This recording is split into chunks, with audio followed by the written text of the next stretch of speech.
Okay, Josh, I've got you a company set up for you guys to play around with, and I'm also ready to give you a little bit more in-depth demo when you get your team ready. So just let me know. I'll be standing by on that.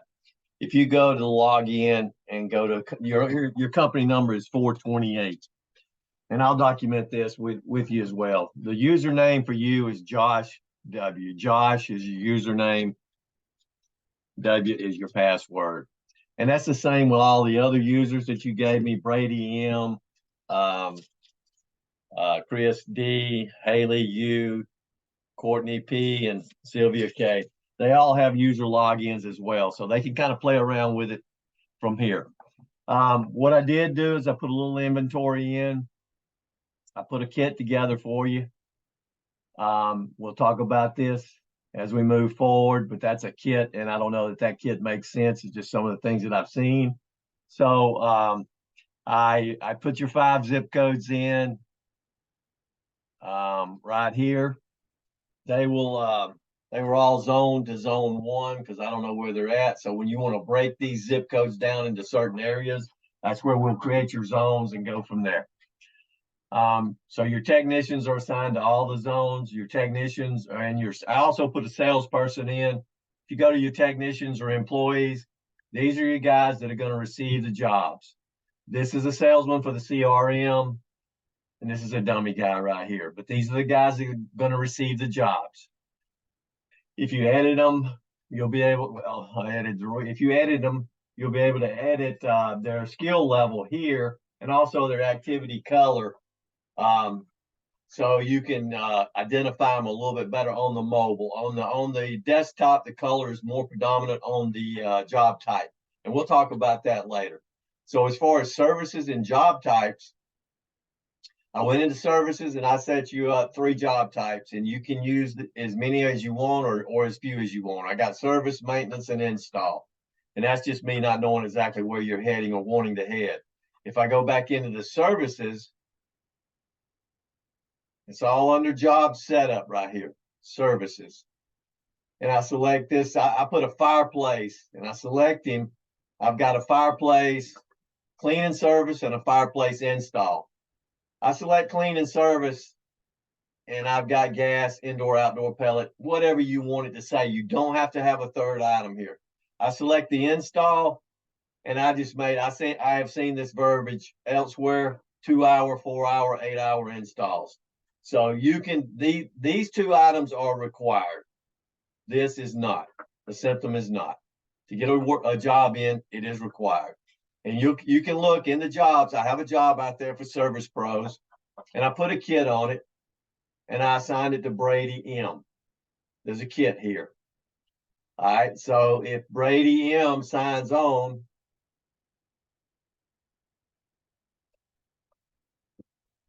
load my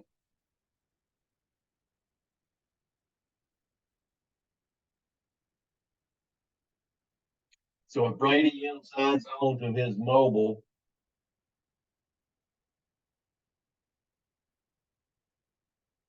log out 428.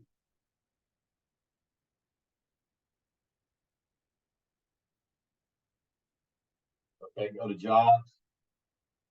He has nothing today, so I'm going to toggle to tomorrow. There's the job we're talking about.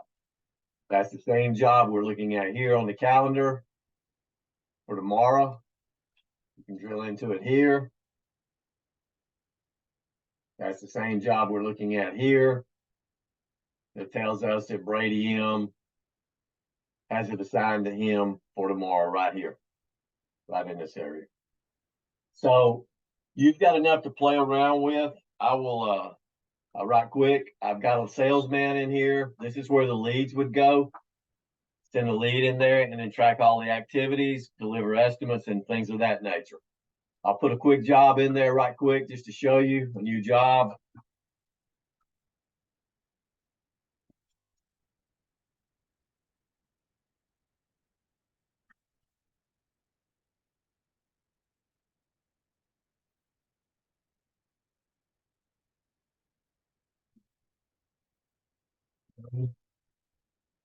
Two, three, Garden City. I didn't do anything with ad management. fireplace, clean and service, submit schedule. I'll put that thing over to tomorrow.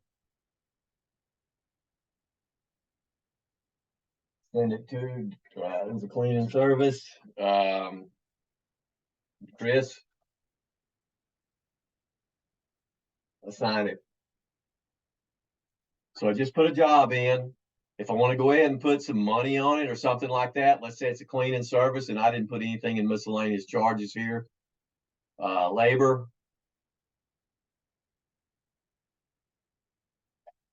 On 259.99. Add to order. I put a quantity of 2, which I didn't mean to there. All righty. So if we close that out, there's your labor quantity of 2, $519. If you printed that work order, that's what you'd see right here.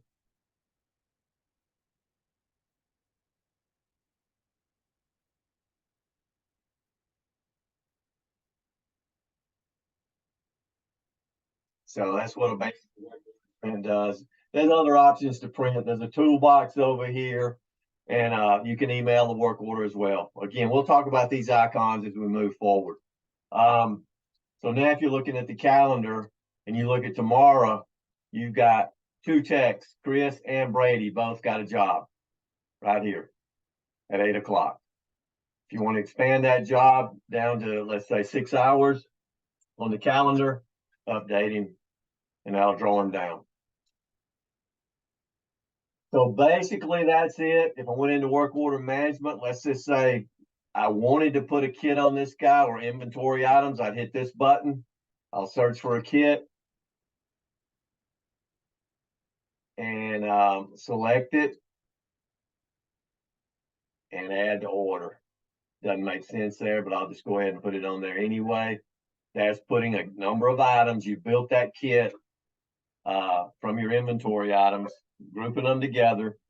So that's putting a number of items on it. If you look down here, you've got your labor for 2 for $259, and you've got your some of your items on the kit. You can always go back in inventory and add more. So now you're in the inventory world.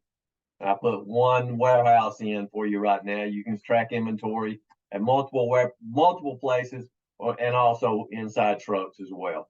But everything right now in your inventory went in as a warehouse. And I think you got 18 items in inventory. I just dummied up that Excel sheet I sent you and put those items in. So you got 18 items in inventory. You got 5 or 6 zip codes added. You got 6 or 8, 10 users added. Basically that's it. We can talk about anything, any questions you got, any concerns, and go from there. Like I said, you guys can play around with this from a login standpoint, and I'm available to go into any detailed questions with your team when you guys are available. Thanks.